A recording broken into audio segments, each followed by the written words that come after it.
What about some who will point a finger at the Bretton Woods institutions and in fact say, look at the role of the World Bank's structural adjustment programs? Yeah, I mean, I don't want to establish a simple causal relationship, but the fact of the matter is that the health systems in Africa suffered a lot during structural adjustment because there was a very strong push towards a more private health provision, and the public health services suffered a lot. And then you add on this whole question of brain drain that took place during that phase when doctors left, and so it's a general problem Africa is facing, that we are, after 20, 30 years of maladjustment, many of our institutions are not functioning properly. And when they're hit with a crisis like this, it's quite obvious that we have, something has gone profoundly wrong in terms of institutional development in Africa.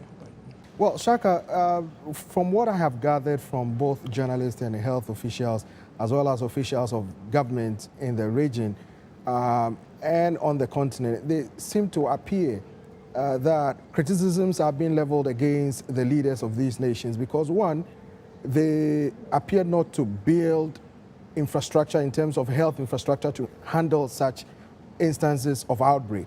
When they get sick, the accusation is that they leave their homes and go abroad to seek medical treatment, leaving their people to face whatever broken health system they have back home.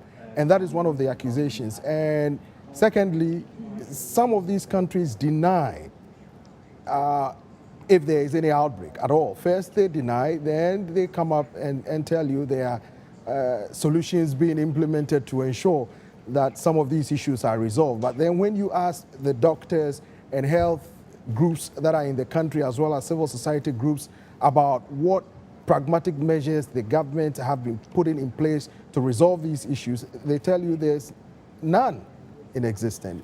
Yet, the case of Ebola is a clear case. Some of these countries that were hit, they said there are no cases of Ebola in their countries. 2-3 weeks later, there are several. And then it begins to exponentially magnify the problem. And then you ask these same government officials what they're doing and why they denied it from the onset. They will give you varying, reasons. But the problem is the health institutions have not been able to cope with the enormity of the problems of the outbreak. And that has to be redressed, and that is a challenge to them.